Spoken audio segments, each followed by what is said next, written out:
Welcome back to our medical education channel. In today's video, we are diving into one of the most common causes of vertigo, benign paroxysmal positional vertigo.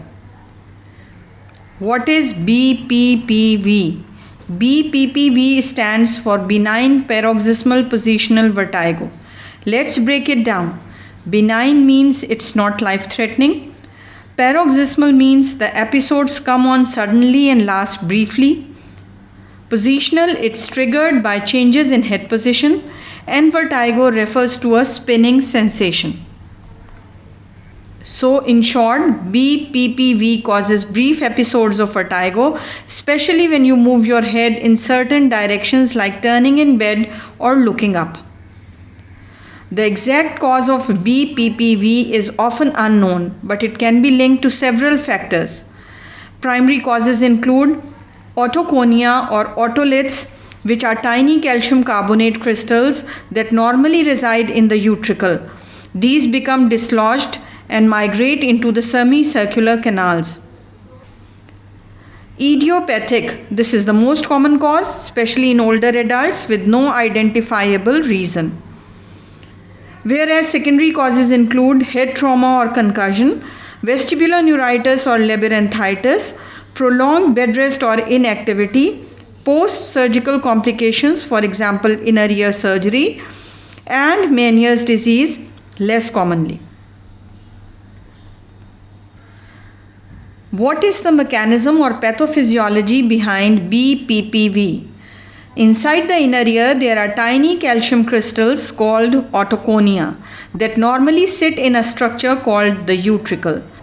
In BPPV, these crystals become dislodged and fall into one of the semicircular canals, most commonly the posterior canal.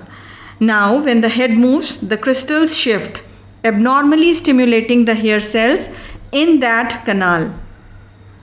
This sends confusing signals to the brain, leading to that sudden spinning sensation, vertigo.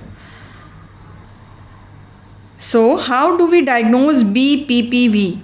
It is usually diagnosed clinically based on history and physical examination. Key diagnostic maneuvers include Dix-Hallpike test, the gold standard for diagnosing posterior canal BPPV. Positive if it elicits vertigo and a characteristic rotatory nystagmus. Roll test or supine head turn test used for horizontal canal BPPV causes horizontal nystagmus. In some cases, further testing like video nystagmography or even imaging may be needed to rule out other causes.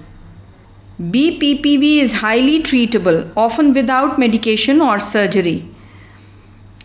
The management procedures include repositioning maneuvers. These are first line and very effective in most cases.